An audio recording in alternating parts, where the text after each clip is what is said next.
Assalamualaikum warahmatullahi wabarakatuh.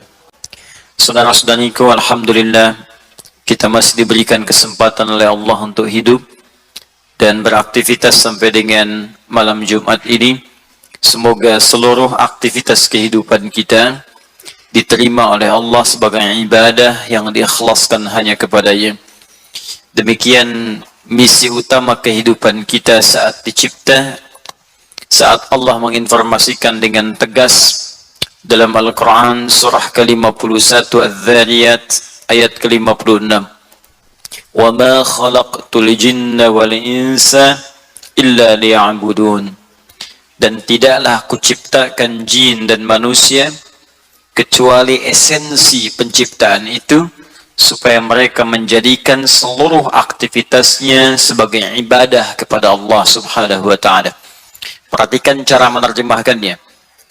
Supaya menjadikan, li-nya lil ghayah, lamnya, ghayah itu artinya tujuan, esensi sesuatu. Di tujuan hidup kita itu untuk menata semua aktivitas jadi ibadah, itu tujuannya. Jadi kalau ada satu detik aktivitas kita tidak menjadi ibadah, maka kita sedang keluar dari tujuan hidup kita dan dianggap tidak hidup. Kenapa? Karena orang hidup itu arahnya itu untuk ibadah. Itu poinnya. Relnya di situ. Kalau kereta keluar dari relnya, bukan sekedar tidak sampai ke tujuan, tapi berpotensi juga menghadirkan celaka dalam perjalanannya. Demikian manusia digariskan dalam Al-Quran, konsep utama dari tujuan hidupnya untuk beribadah kepada Allah. Bentuk ibadah ini, aktivitasnya disebut dengan amal soleh namanya.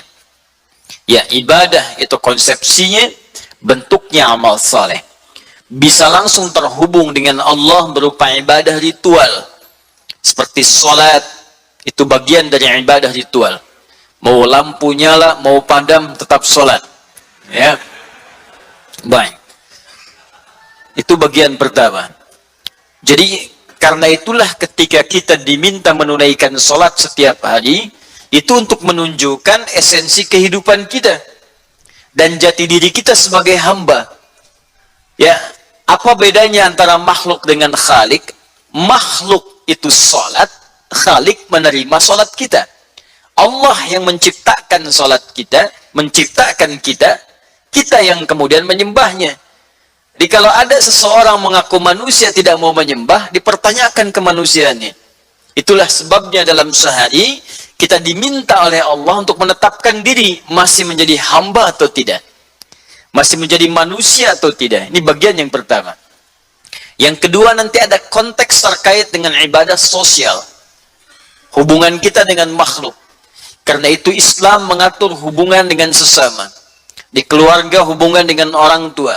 Hubungan dengan pasangan hidup, suami dengan istri, istri dengan suami, hubungan dengan anak-anak, hubungan dengan tetangga, hubungan dengan masyarakat, konteks lebih luas, kebangsaan, negara, antar bangsa, antar negara, dengan konteks yang lebih luas, syu'uban wa qabailah. Dan ini ada keseimbangan di dalamnya. Jangan sampai sholatnya rajin, tapi juga hubungan dengan teman tidak baik. Atau misalnya hubungan bagus, tapi dengan Allah buruk. Ini juga jadi persoalan. Karena itulah ketika kita diminta meningkatkan ibadah kita kepada Allah, rumusannya disebut dengan takwa namanya. Takwa itu yang menghimpun hubungan ritual dengan hubungan sosial. Ketika Allah menyebutkan kalimat orang pertama takwa dalam Al-Quran, itu disebut taqi, jamaknya muttaqin. Ketika menyebutkan kalimat muttaqin pertama, maka disebutkanlah nilai bagian ibadahnya. Secara ritual Al-Baqarah ayat kedua sampai 3. Dzalikal kitabu la raiba fi hudal lil muttaqin. Siapa muttaqin di sini? Ayat 3-nya. Alladzina yu'minuna bil ghaib wa yuqimunas shalah. Yaitu orang yang dia beriman kepada Allah walaupun belum tampak dalam pandangannya. Saya pernah katakan, yakin pada yang tak tampak itu iman namanya. Yakin pada yang tampak ilmu namanya. Baik, ketika kita yakin dengan Allah, apa pembuktiannya? Kita yakin Allah Tuhan, sifat Tuhan itu disembah. maka pembuktiannya kita menyembah, maka turunlah perintah wa yuqimunas shalah. Hubungan yang pertama. Maka dicek, jangan-jangan selama ini ada yang belum punya hubungan baik dengan Allah. Kerjanya seakan-akan giat, tapi ketika berhubungan dengan Allah menjadi lambat. Hati-hati ya, Anda boleh merasa aman sekarang, tapi saat bertemu dengan Allah ternyata punya persoalan, maka jadi tanda tanya di situ. Anda punya persoalan dengan manusia saja, kadang-kadang menatapnya jadi nggak enak. Bertemu, jadi merasa sungkan. Sekarang Anda punya persoalan dengan Allah, bagaimana kemudian ketika akan kembali kepada Allah? Dan Anda tidak bisa lari. Anda punya persoalan di Bekasi, Anda pindah misalnya ke Jakarta, pindah ke Bandung, pindah ke Sumatera, pindah ke Malaysia, pindah ke tempat lain. Sekarang Anda punya persoalan dengan Allah, Anda mau pindah kemana? Ke alam kubur pun masih berurusan juga. Pindah ke akhirat, ya apalagi lebih dekat. Karena itu perbaiki hubungan kita dengan Allah sebelum berpulang kepada Allah Subhanahu wa taala. Bagian pertama. Yang kedua, cek hubungan status sosial kita. Ini juga penting. Karena itu ketika Allah menyebutkan sifat takwa yang kedua, ada terkait dengan persoalan sosial. Seperti disebutkan di Quran surah ketiga Ali Imran ayat 133 sampai 134. Wasari'u ila maghfirati min rabbikum. Bergegaslah Anda untuk terus berintrospeksi diri, evaluasi diri. Jangan merasa diri paling suci. Saya sering katakan banyak isyarat dalam Al-Quran seolah-olah memberikan penjelasan Allah lebih mencintai pelaku maksiat yang tobat dibandingkan orang soleh yang tidak pernah merasa salah. Karena itu fala tuzakku anfusakum, jangan pernah merasa diri suci. Caranya bagaimana? Evaluasi, introspeksi diri. Dan harus punya harapan, punya cita-cita minimal pulang ke akhirat, dapat rumah di surga.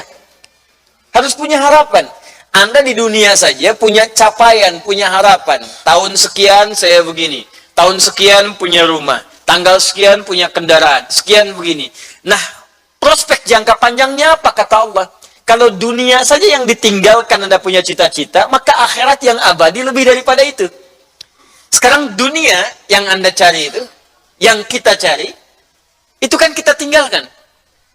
Anda petakan, 2 tahun lagi saya punya rumah. Begitu meninggal, Anda tinggalkan rumahnya. 3 tahun lagi saya menikah. Begitu meninggal, Anda tinggalkan pasangannya. Sekian tahun saya punya mobil. Begitu meninggal, bahkan ada yang kredit belum lunas, sudah meninggal. Nah, sekarang persoalannya, dunia saja Anda siapkan, kenapa akhirat Anda diamkan? Maka kata Al-Quran, وَجَنَّةٍ عَرْضُهَا السَّمَاوَاتُ وَالْأَرْضُ. Maka sekarang harus punya prospek sampai akhirat. Tujuan jangka panjangnya mesti jelas. Siapkan kata Allah bekal, minimal dengan bekal itu, Anda punya bahan-bahan untuk bisa membuat satu rumah di surga. Bahkan kata Allah, aku siapkan. Ini amalannya, kalau engkau kerjakan ini, aku siapkan komplek luasnya seluas langit dan bumi. Silahkan. Mau maraton, mau koprol, mau jalan-jalan seluas langit dan bumi. Ya, berangkat dari bumi selesai di langit tuh. Ya. Untuk siapa orang itu? Untuk siapa tempat itu? Uiddat lil muttaqin, aku siapkan bagi orang-orang takwa. Tapi di takwa yang kedua ini tidak sama dengan yang pertama. Di awal penekanan amalannya. Perhatikan ayat 134-nya. Ternyata wujudnya amalan sosial. الذين ينفقون في السراء والضراء والكاظمين الغيظ والعافين عن الناس والله يحب المحسنين. Yaitu orang-orang yang dalam kesehariannya seringkali peduli pada masalah sosial. Dia membantu orang, berinfak. Dia bersinergi dengan orang lain. Dia hadir dalam kesulitan orang saat dia mampu. Saat sulit pun dia rekomendasikan. Minimal dia cari solusi. Orang itu tahu atau tidak, dia berikan jalan dengan izin Allah. Wal kadhimina al-ghaidha, dia tahan amarah. Wal 'afina 'anil nas, dia berusaha memaafkan orang salah. Ingat ya, ingat, memaafkan itu tidak rugi.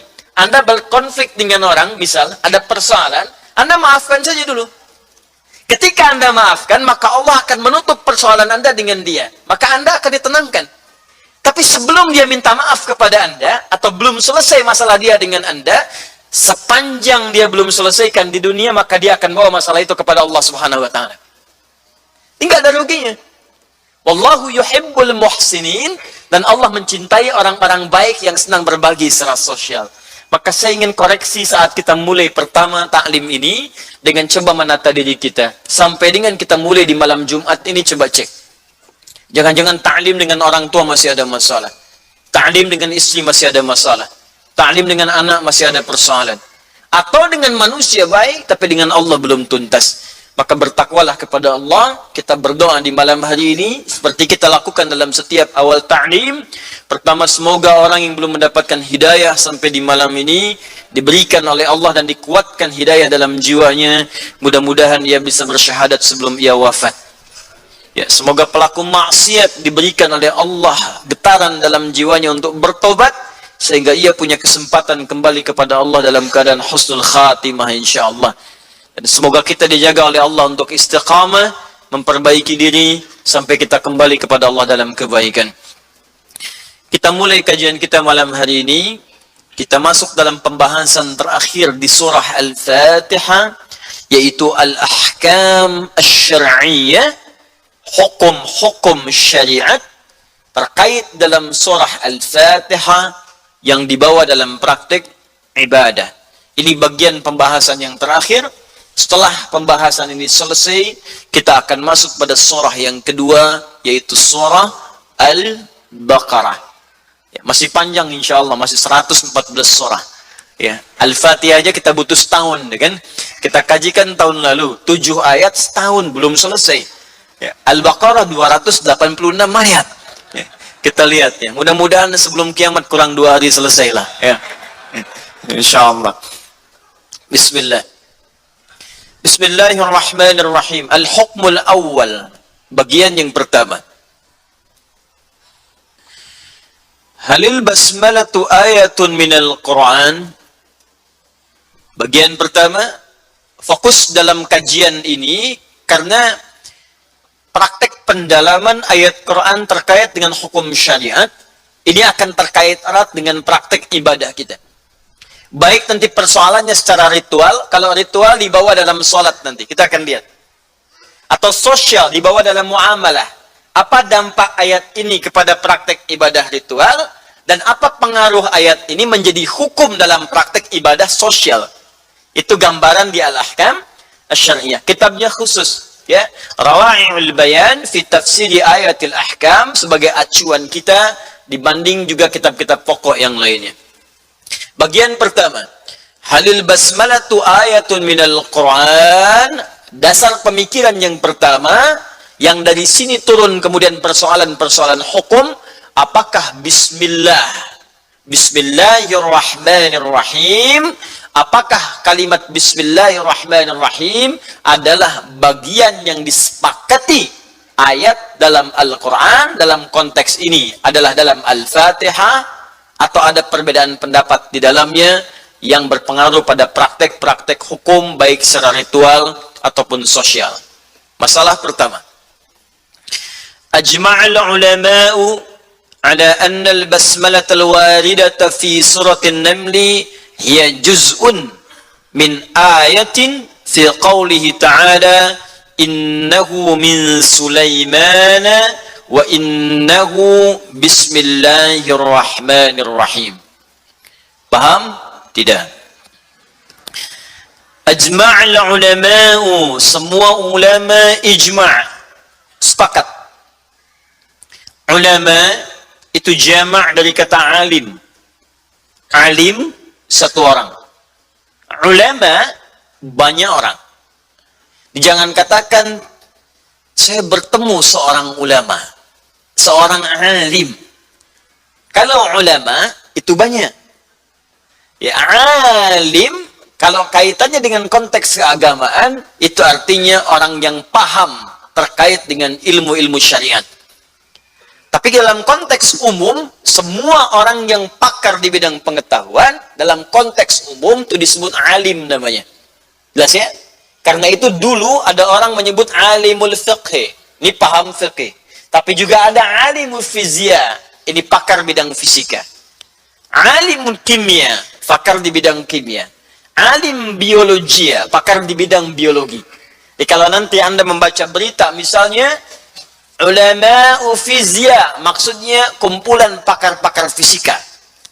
Ya, bukan para ulama membahas hukum fisika, salah terjemah. Jelas ya? Di tidak semua konteks ulama yang tertulis dalam kitab-kitab narasi bahasa Arab dipahami dengan para ulama yang pakar di bidang agama.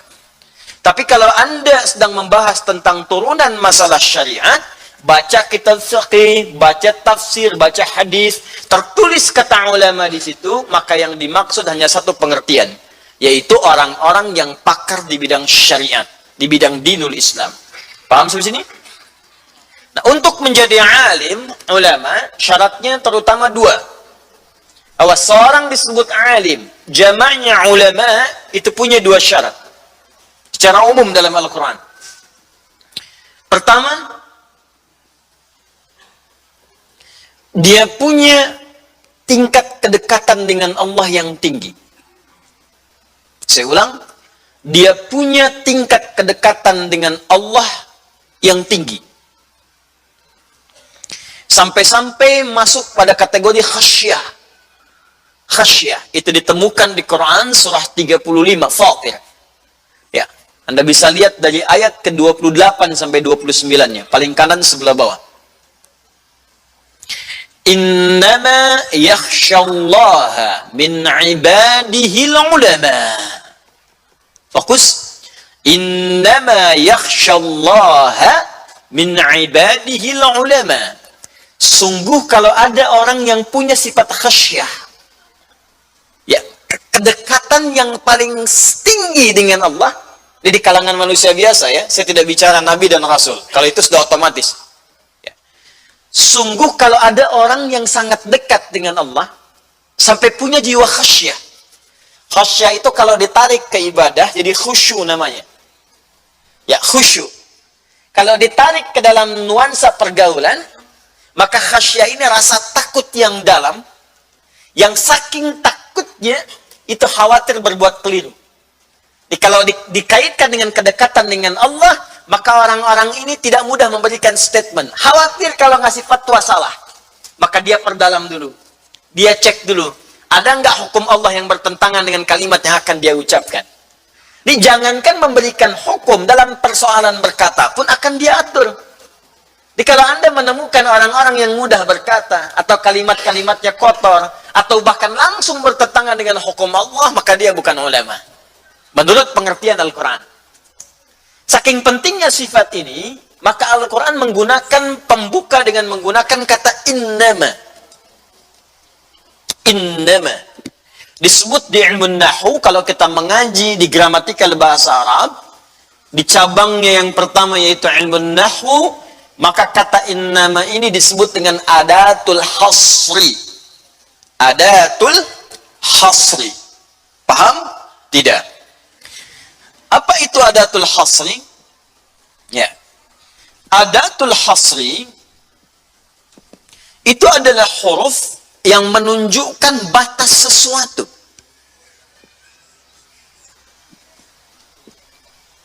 Only. Hanya ini saja. Batas, tidak boleh lewat, tidak boleh keluar, hanya ini saja batasnya. Karena itu dalam ayat tentang zakat, kenapa zakat hanya boleh dikeluarkan pada 8 golongan dan tidak boleh diberikan di luar 8 ini? Karena ayatnya dibuka dengan kata innama. Quran surah 9 ayat ke-60. Innama sadaqatu lil fuqara wal masakin wal 'amilina 'alaiha wal mu'allafati qulubuhum wa fir riqab wal gharimin wa fi sabilillah wa bis sabil. 8 saja. Maka cara menerjemahkannya, zakat itu hanya boleh diberikan pada golongan-golongan berikut. Kalau bukan fakir, miskin.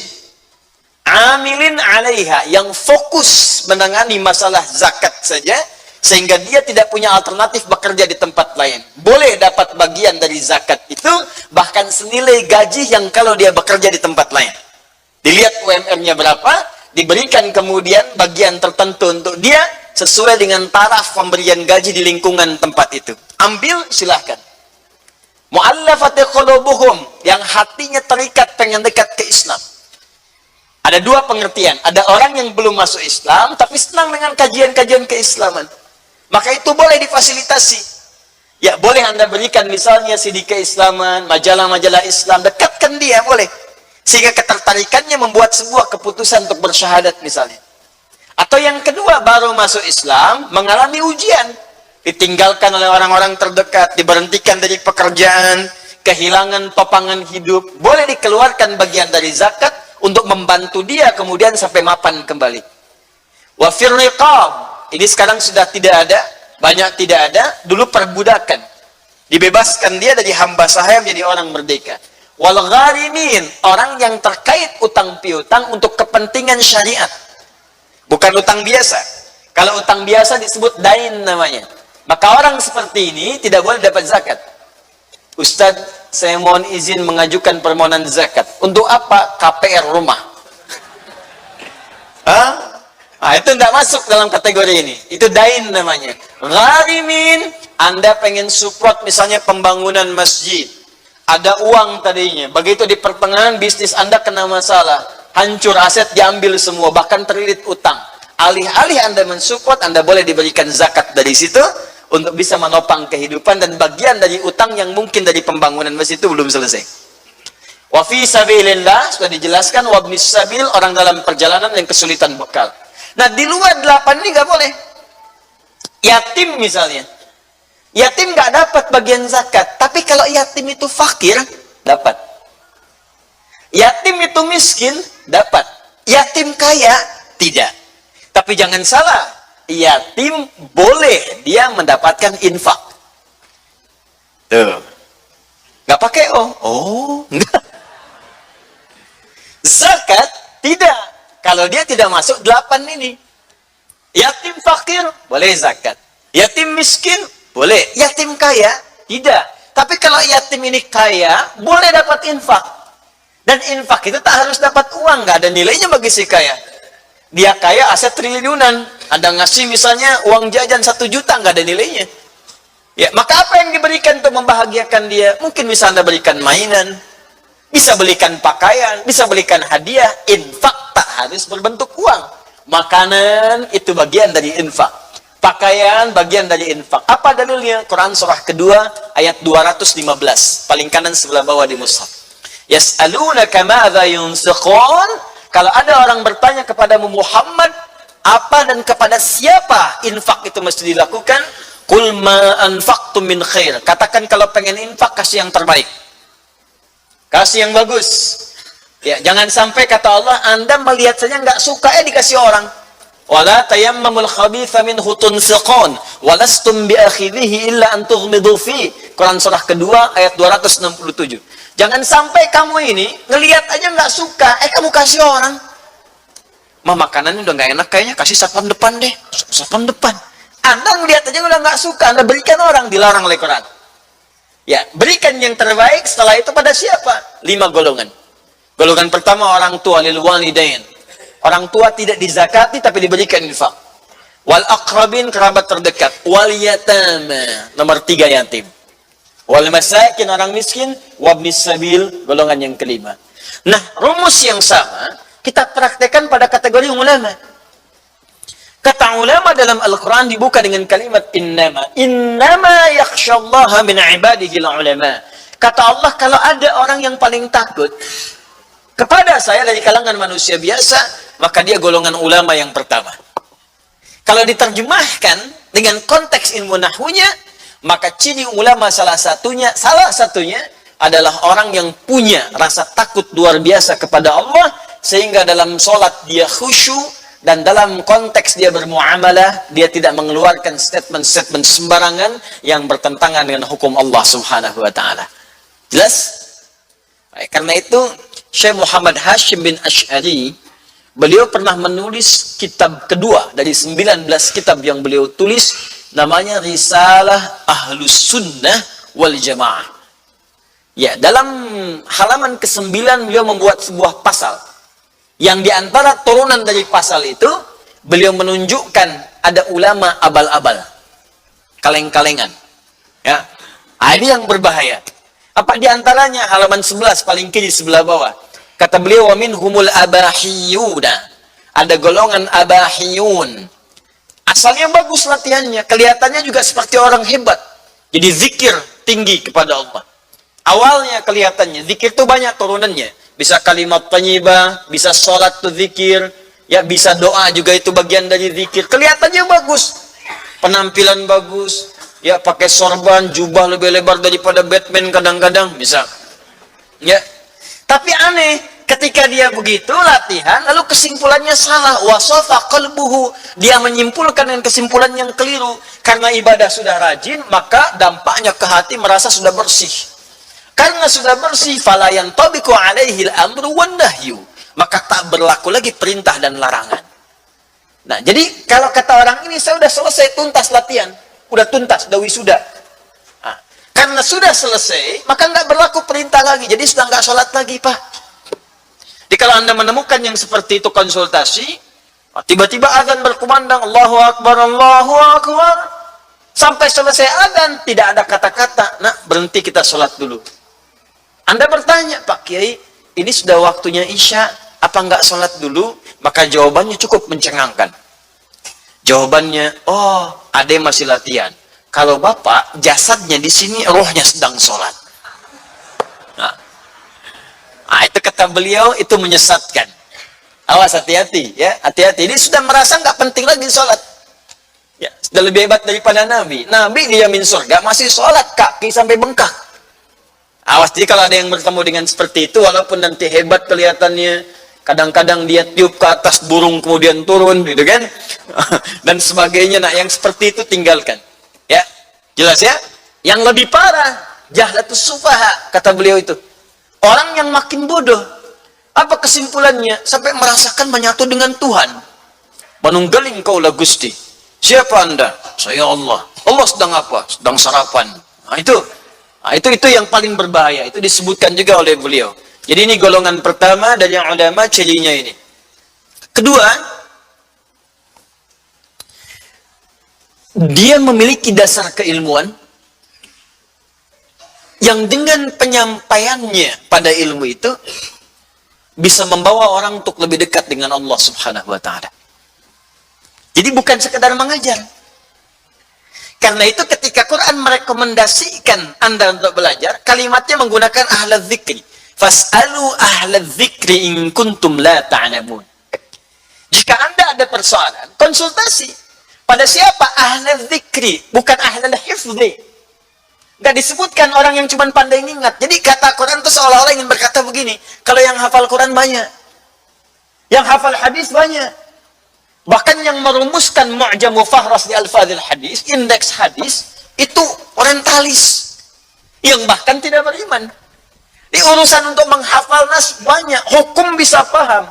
Tapi apakah yang diajarkan itu bisa mendekatkan diri Anda dengan Allah? Belum tentu. Nah, karena itu ketika Anda ingin mengaji, kata Allah, ingin cari ilmu-ilmu yang manfaatnya bisa membuat Anda dekat dengan Allah. Bukan hanya membuat Anda pintar. Anda hafal bacaan sholat, tapi Anda tidak pernah dekat dengan Allah. Untuk apa? Anda bisa hafal Quran, tapi tidak bisa merubah diri Anda jadi lebih baik. Apa yang Anda hafalkan? Karena itu ketika Allah memaparkan kalimat zikir dalam Al-Quran, turunannya ibadah. Silahkan cek. Sholat disebut zikir. Quran surah ke-20 ayat 14. Berdoa disebut zikir. Quran surah ke-7 ayat 205. Kalimat thayyibah pasca salat, subhanallah, alhamdulillah, disebut zikir. Quran surah ke-4 ayat 103.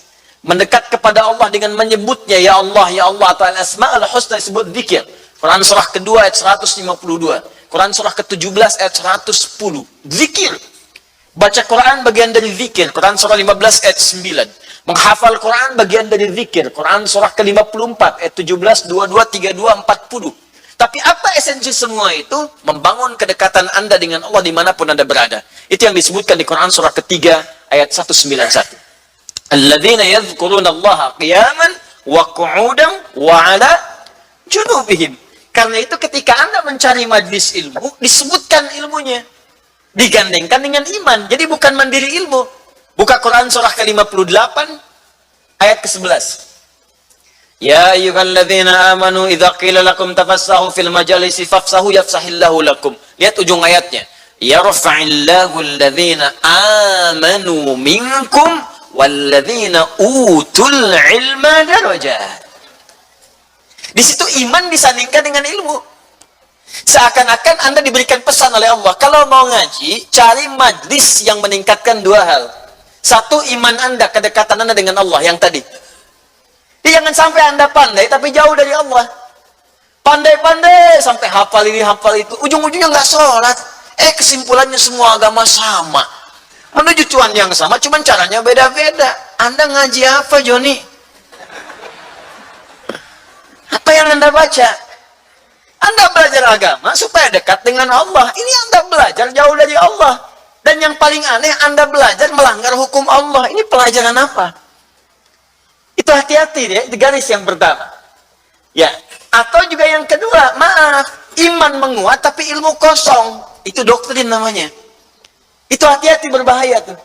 Anda ilmu nggak dikasih, tapi iman dikuatkan. Anda harus yakin kepada Allah. Anda mungkin akan meninggal besok pagi. Harus cari amalan yang bagus. Amalan paling tinggi itu jihad. Sekarang bawa bom, ledakkan tempat itu. Maka muncul bom panci, bom kulkas, bom open, bom macam. Itu bahaya. Maka dari itu seimbangkan. Iman yang kuat dan ilmu yang luas. Dan dengan keluasan itu akan membuat ibadah kita lebih tenang. Yang menguasai itulah disebut dengan alim, jamaknya ulama. Karena itu di Timur Tengah itu ada turunan, Pak, Bu. Enggak semua orang disebut alim, ulama. Level pertama, kalau ustadz nama umum, ustadz itu nama umum. Bahkan di tingkat akademik, ustadz itu profesor. Di tingkat akademik. Ustadz itu umum, guru. Nanti ada turunan. Misal, awas hati-hati ya. Terutama kalau dilihat di TV-TV itu levelnya bisa beda-beda. Jangan salah nanti memperlakukan para ustadz itu. Ustadz nama umum. Apa turunan di bawahnya? Satu, mubaligh. Itu tingkat paling bawah. Ya, mubaligh. Awas. Pembelajarannya disebut tabligh. Ya, penyampaiannya. Siapa mubaligh ini? Mubaligh ini orang yang hanya punya tugas menyampaikan saja. Mungkin dasar ilmunya kurang. Cuma dia dengar sesuatu, belajar retorika, disampaikan. Nah, itu disebut mubaligh. Penyampaiannya disebut tabligh.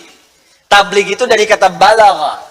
Balagha yablugh atau balagha yuballighu tablighan. Menyampaikan sesuatu dengan jelas. Punya kemampuan retorika bagus, punya cara menyampaikan yang baik, dia belajar ilmu ma'ani untuk memilih diksi yang sesuai, dia belajar ilmu bayan untuk menyampaikan dengan jelas, dia belajar ilmu badiah supaya apa yang disampaikan orang tertarik. Cuman keilmuannya kurang. Apa yang dia dapatkan itu yang dia sampaikan. Itu tabligh namanya. Mengambil dari sebuah riwayat, ballighu anni walau ya, sampaikan dariku walaupun cuma seayat. Walaupun kualitas hadis ini diperdebatkan. Tapi benar, kalau mau sampaikan silahkan, itu mubaligh. Itu satu. Tapi kalau sudah mulai ngajak, bukan sekedar menyampaikan. Ngajak, nah itu da'i namanya. Da'i. Sifat amalannya disebut dakwah. Maka ketika mengajak, sudah harus punya background ilmu yang sesuai dengan ajakannya.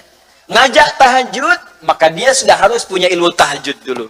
Ngajak untuk misalnya ta'lim, dia punya ilmu ta'lim. Ngajak misalnya untuk pelajaran tertentu, salat, dia punya ilmu salat. Itu da'i namanya. Tapi tetap, da'i pun belum punya kapasitas untuk memberikan fatwa. Jelas sampai sini? Nah, di atas ini nanti naik lagi. Apa di atasnya? Ada mufti misalnya. Nah, mufti kadar ilmunya sudah luas. Dia boleh memberikan fatwa. Walaupun sifatnya tidak mengikat secara hukum. Artinya tidak ada stempel misalnya legalnya langsung, tapi diikat secara emosional. Anda kerjakan, Anda benar di sini, Anda tak kerjakan pun tidak berdampak administrasi secara kehidupan, tapi dalam konteks keagamaan bisa keliru. Itu mufti. Di atas ini ada qadhi. Mufti yang ditunjuk oleh legal hukum oleh negara, yang ketika dia memberikan tanda tangannya berlaku hukum negara di sini, kalau dia mufti berlaku pula hukum agama di sini. Jelas di sini? Baik. Nah, tingkatan ini yang mesti ada kita ketahui. Jadi kalau Anda ingin bertanya tentang hukum, jangan tanya pada mubaligh. Nggak nyambung. Anda tanya hukum fikih pada mubaligh, ilmunya tidak ada. Kalau ingin tanya dai, sesuai ajakannya, jangan tanya di luar tema. Dai itu menyampaikan tentang tahajud. Anda tanya tentang hukum pernikahan, nggak akan nyambung. Jelas. Kalau Anda ingin cari fatwa, cari ulama. Kalau ulama sudah bicara, maka disitulah keluar hukum-hukum yang legal syariatnya itu dipandang kuat. Apalagi kalau ulama sudah ijma. Saya panjang-panjang bicara ini ingin menyampaikan kalimat di sini cuma 2 kalimat saja. Ajma'al ulama. Ulama sudah ijma. Kalau ulama sudah ijma, maka tidak ada celah untuk menolak di sini. Saya mau katakan gini, ulama yang paling pintar aja sepakat. Masa Anda yang bukan ulama beda pendapat? Jelas ya? Nah, ini ngaji dengan saya mesti sabar. Cuma 2 kalimat, penjelasannya 1 jam. Jelas ya? Ajma'al ulama. Semua ulama sepakat. Kalau sudah sepakat, tidak ada celah bagi kita untuk beda pendapat. Paham? Annal basmalatal waridata fi suratin namli, bahwa kalimat bismillah yang terletak di surat An-Naml itu hiya juz'un min ayatin fi qawlihi ta'ala, termasuk bagian dari Al-Quran, yaitu firman Allah subhanahu wa ta'ala, innahu min Sulaiman wa innahu bismillahirrahmanirrahim.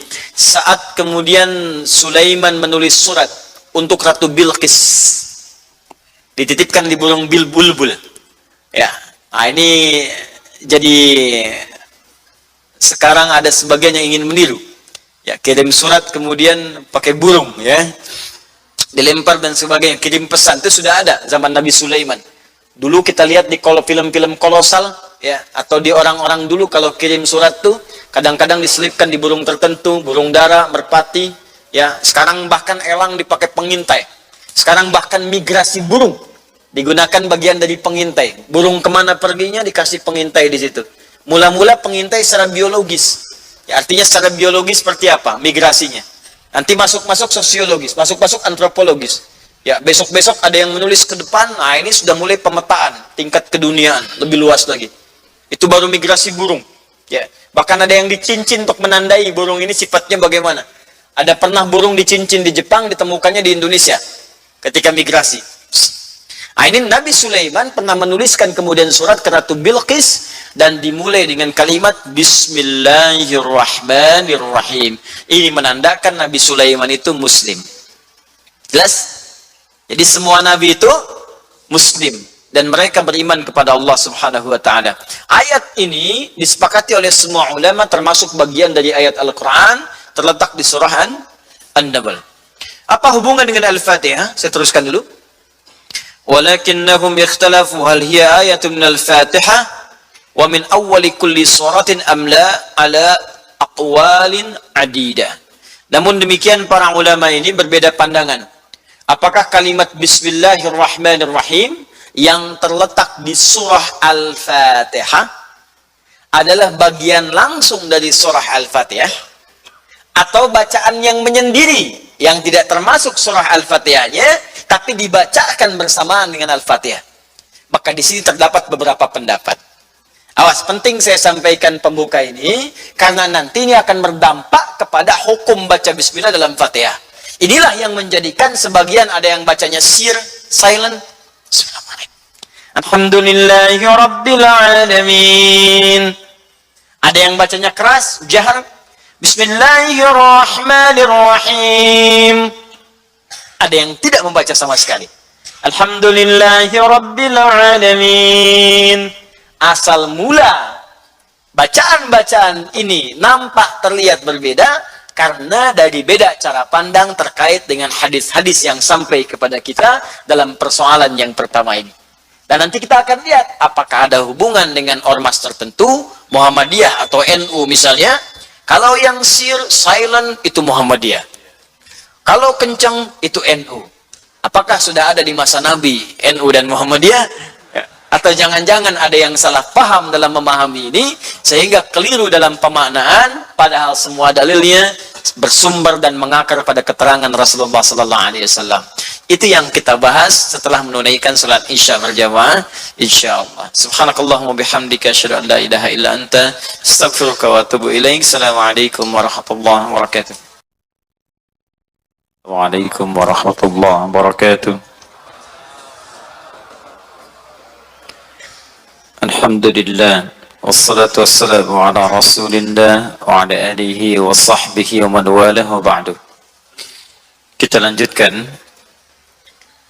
terkait dengan bahasan hukum pertama yang terkandung dalam surah Al-Fatihah adalah pembahasan pada apakah kalimat Bismillahirrahmanirrahim disepakati bagian ayat yang terkait dengan Al-Fatihah atau terkait dengan setiap surah dalam Al-Quran atau tidak. Seperti kita bahas tadi, ajma'ul ulama, para ulama ahli syariat yang paham hukum, yang khasyah hubungannya dengan Allah, seperti diisyaratkan di pertengahan ayat ke-28 dalam surah Fatir yang tadi saya sebutkan, mereka semua berijma' sepakat bahwa annal basmalatul waridata fi suratin namli hiya juz'un min ayatin, bahwa surah di An-Naml itu yang mengandung kalimat lengkap Bismillahirrahmanirrahim itu disepakati termasuk bagian dari surah An-Naml itu. Letaknya di ayat ke-30. Innahu min Sulaiman wa innahu bismillahirrahmanirrahim. Walakinnahum ikhtalafu, namun demikian mereka berbeda pandangan. Hal hiya ayatun minal Fatihati, apakah Bismillahirrahmanirrahim ini bagian yang terhubung dengan Al-Fatihah secara langsung, atau ayat yang berdiri sendiri tapi kemudian disertakan bacaannya dalam Al-Fatihah. Wa min awwali kulli suratin amla, atau juga bahkan termasuk bagian dari setiap surah. Kalau bagian dari setiap surah, maka dampak kepada bacaannya seperti apa? Kalau bukan bagian dari setiap surah, maka bagaimana cara membacanya?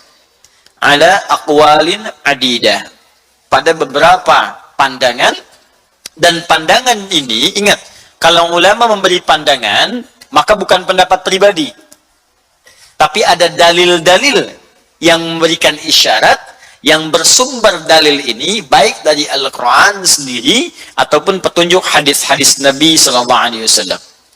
Nah, bagaimana pandangan-pandangan itu, seperti apa kemudian dampak hukumnya, ini yang coba kita akan detilkan. Sebelum masuk kepada detil ini, saya berikan gambaran dasar dulu. Ini kerangka berfikirnya seperti ini, sampai muncul beberapa pandangan berikut. Jadi kalau kita perhatikan teman-teman sekalian, perhatikan dengan baik, bahwa sekarang belum ada spidol. Tuh, saya perhatikan tuh, di meja tidak ada. Coba perhatikan baik-baik. Kalau kita perhatikan, belum ada spidol. Yang ada penghapus. Baik. Bismillah.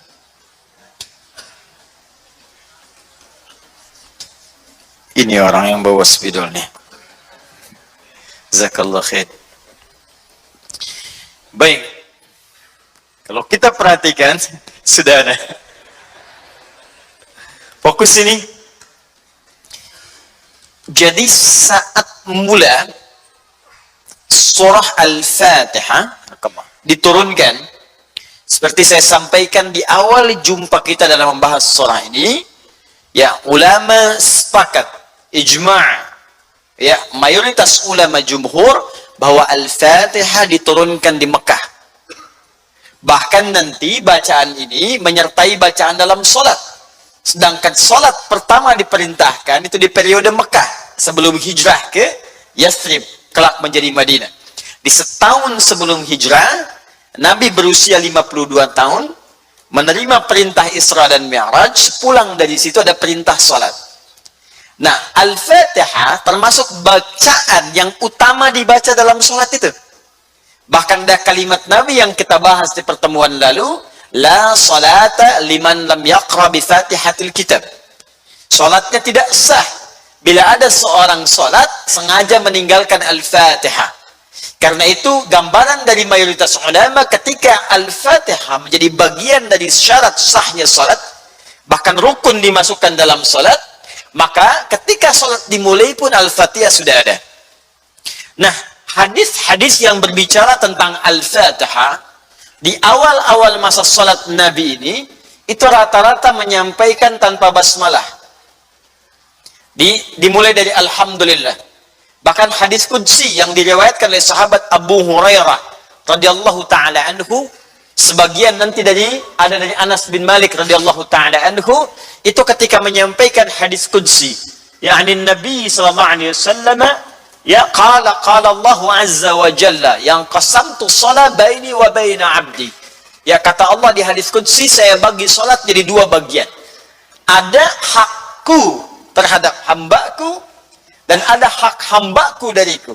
Hak Allah, kewajiban kita kepada Allah, ya, dan hak kita, kewajiban Allah kepada kita.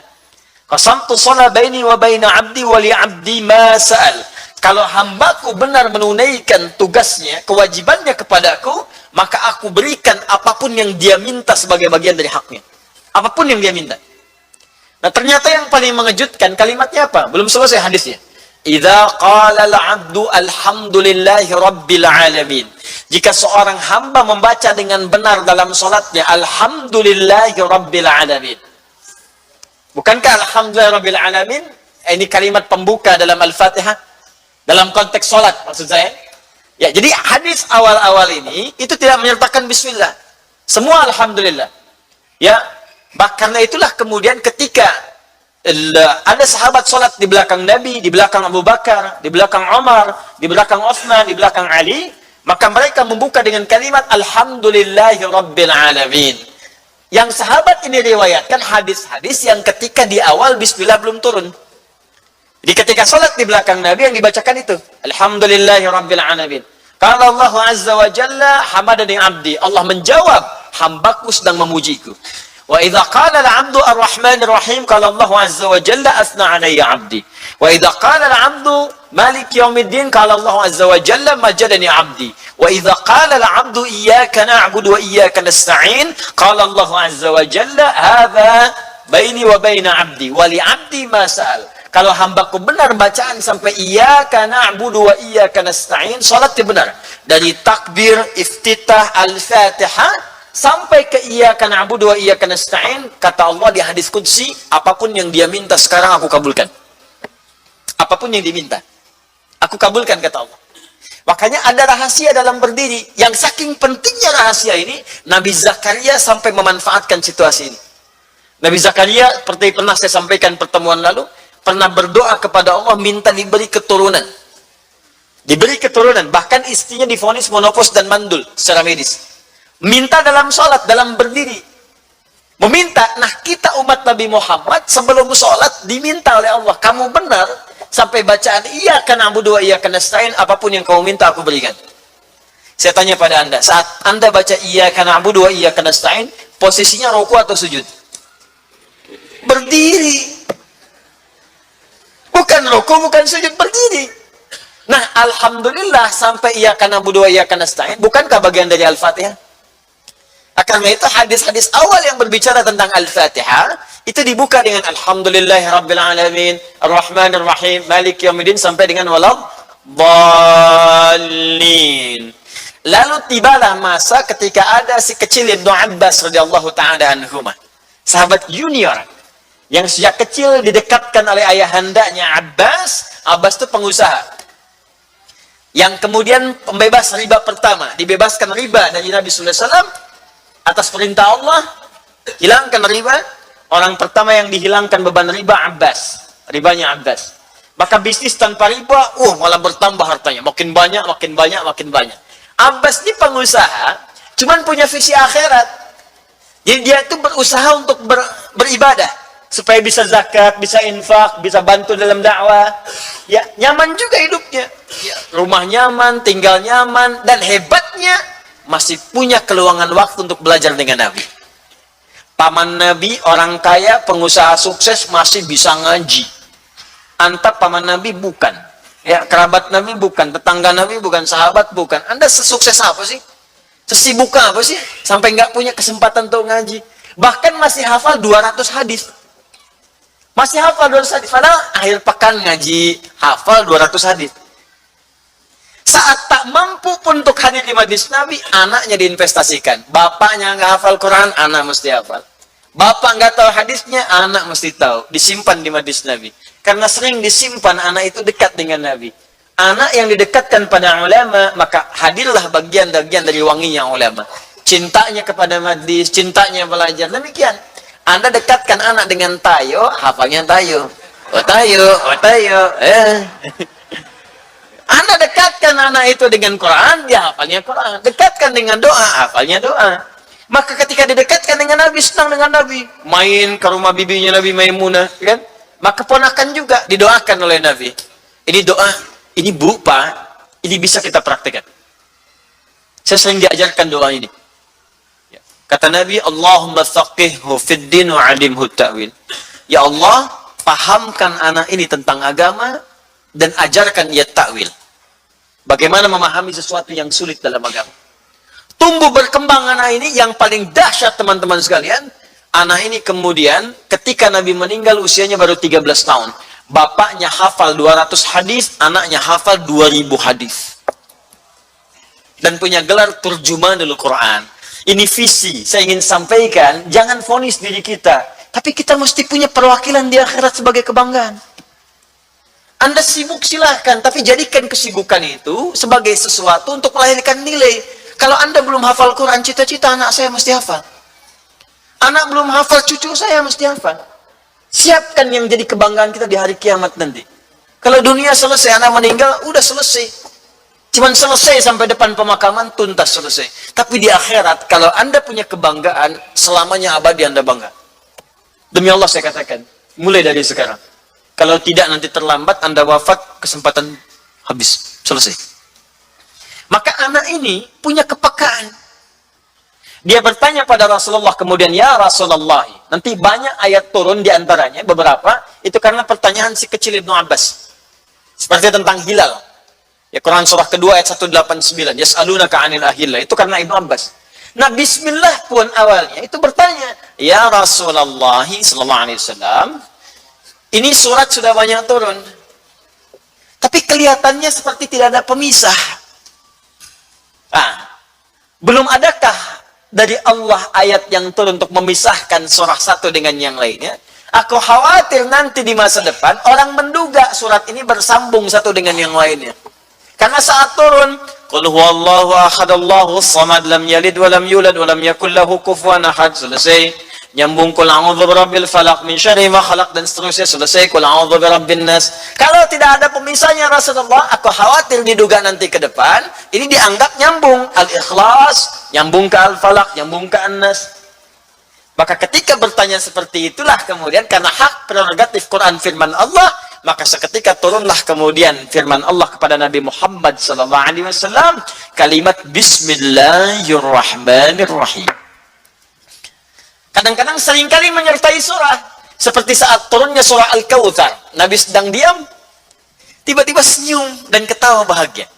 Kata sahabat, ya Rasulullah, bima ma'na malladhi adhakaka? Ya Rasulullah, apa yang membuat engkau gembira begini, tertawa? Kata Rasulullah, barusan turun ayat Bismillahirrahmanirrahim. Inna a'tainakal kautsar fasalli li rabbika wanhar. Inna syani'aka huwal. Di sejak peristiwa turunnya Bismillah itu, Nabi seringkali dapat turun wahyu dibuka dengan Bismillahirrahmanirrahim. Inna a'tainakal kautsar. Nah, sejak peristiwa turun itu, Nabi membaca Al-Fatihah itu seringkali dengan beberapa ragam cara. Kadang dibaca dengan Bismillahnya kencang. Bismillahirrahmanirrahim. Alhamdulillahi rabbil alamin. Kadang-kadang silent. Bismillahirrahmanirrahim. Alhamdulillahi rabbil alamin. Kadang-kadang seperti di awal. Alhamdulillahi rabbil alamin. Bahkan kata Abu Hurairah, pernah rakaat pertama jahar, kencang. Bismillahirrahmanirrahim. Rakaat keduanya tidak dibaca sama sekali. Dari sini, mengacu pada kebiasaan Nabi membaca ini, dan keterangan tentang tadi, maka para ulama melihat, mengamati, dan menyimpulkan ada perbedaan pendapat di antara mereka. Tapi perbedaan ini tetap mengacu kepada dalil-dalil tadi. Jadi bukan pendapat pribadi. Jelas? Mengacu pada keterangan Nabi tadi, begini cara baca Al-Fatihah, dan mereka konsisten dengan apa yang mereka pahami dari dalil tadi. Paham sampai di sini? Nah, sekarang bagaimana pandangan itu yang dimaksudkan? Siapa saja tokohnya? Apa dalilnya? Dengan pemahaman ini kita bisa yakin, oh ini karena ini dalilnya saya pilih yang ini, silahkan. Kalau Anda pilih yang ini karena dalilnya menurut saya lebih enak nih, kuat, mau pilih ini, silahkan.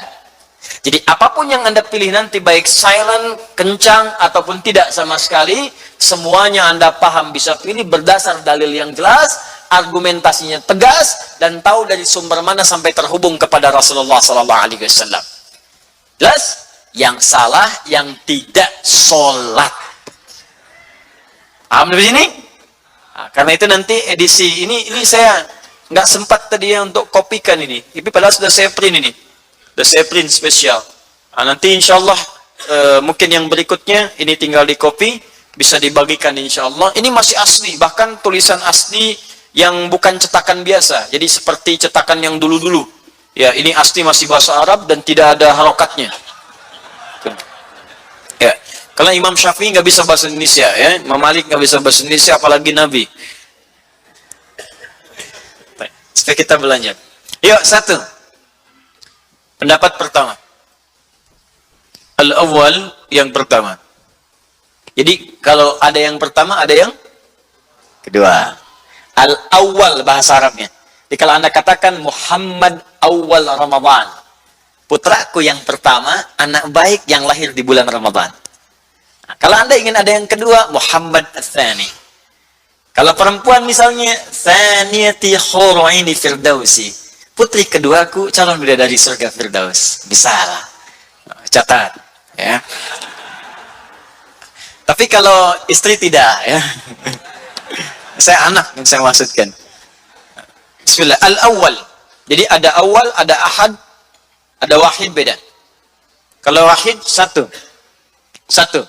Tapi masih ada alternatif yang kedua. Ya, tapi kalau al-ahad, ada alnya, berarti itu satu-satunya, nggak pernah ada dua. Ya, nggak pernah ada dua, apalagi tiga. Dan saya mau katakan begini, kenapa saya sebut satu-satu begini? Supaya Anda paham, ternyata Al-Quran itu sempurna. Coba cek, ketika menyebutkan kalimat Allah, disambungkan dengan apa?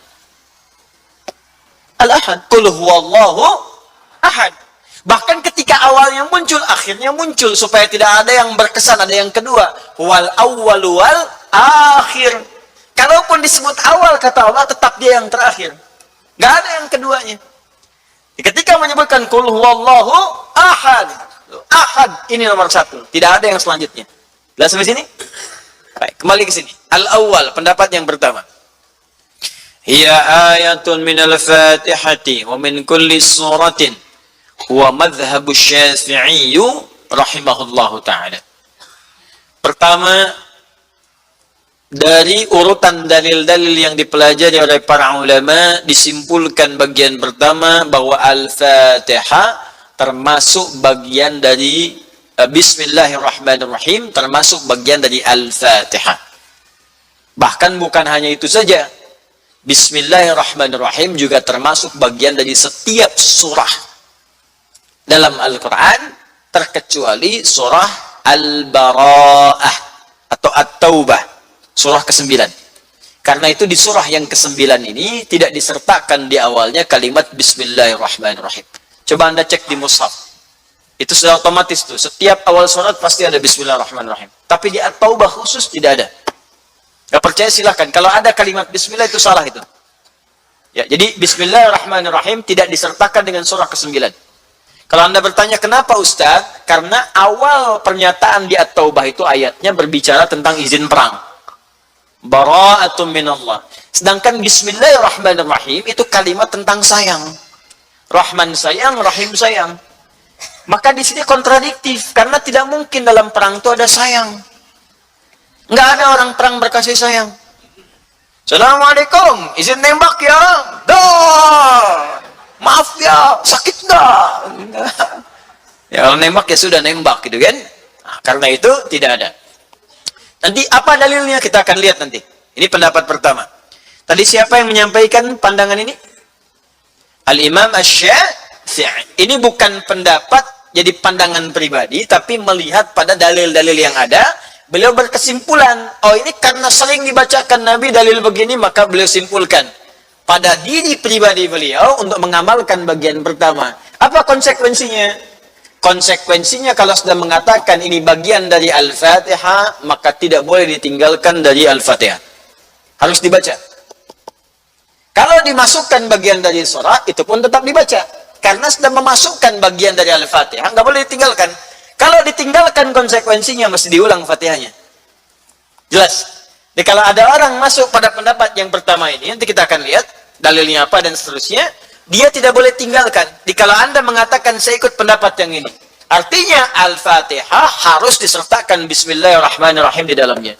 Begitu tidak Anda bacakan, maka mesti diulang salatnya. Karena Anda masuk pada bagian memasukkan Bismillahirrahmanirrahim dalam Al-Fatihah. Maka konsekuensinya wajib membaca dalam Al-Fatihah.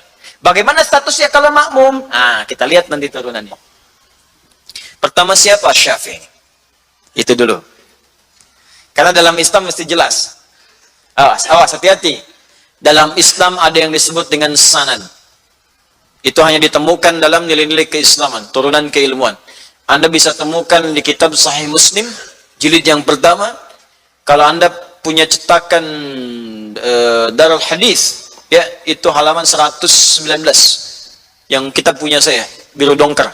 Ya, itu halaman 119, paling kiri sebelah atas. Bahasanya begini. Bab bermakna al-isnadu minad din. Kalau belajar agama, itu mesti jelas turunannya dari siapa orangnya. Turunan-turunan orang yang menyampaikan pesan itu, susunannya, itu disebut sanad namanya. Pembelajaran dari orang yang punya sanad disebut isnad namanya. Ya, maka kata ulama mengatakan, awas hati-hati. Al-isnadu minad din. Laula al-isnadu la yaqulun nasu ma yasha. Mesti Anda belajar pada orang yang paham, punya sanad. Jelas latar belakang keilmuannya. Kalau orang nggak punya latar belakang bicara agama, nanti semua orang bicara agama. Ini sekarang masa yang paling bahaya ini. Kalau kita mau bicara ekonomi, kita minta pendapat ke ekonomi. Bicara. Mau cari misalnya belajar fisika, Anda cari dosen fisika. Kimia, Anda belajar ke dosen kimia. Tapi sekarang kalau orang bicara agama, semua bisa komentar. Ini yang paling bahaya. Makanya dari sejak dulu, ada kaidah di agama kita, kalau Anda ingin lihat kapasitas orang bicara agama, maka lihat siapa orangnya. Karena itu dalam Islam, setiap kali Anda menemukan kitab, seringkali di belakangnya atau depannya ditemukan ijazah. Ya, pernah dengar saya mau minta ijazah. Diserap ke dalam bahasa Indonesia jadi ijazah. Ijazah itu asalnya sanad ilmu. Jadi kalau Anda belajar ini misalnya hadis, dari siapa syekhnya? Sanadnya mana? Ijazahnya mana? Maka dicantumkan. Makanya ada urutan. Imam Al-Bukhari mengambil hadis ini sampai tersambung ke Nabi. Khairukum man ta'allama al-Qur'ana wa 'allama. Dicantumkan di Al-Bukhari hadis 4719. Dari mana mengambil? Dari Hajjaj bin Minhal. Hajjaj bin Minhal dari siapa? Dari Syu'bah. Syu'bah dari siapa? Al-Qamah bin Marthad.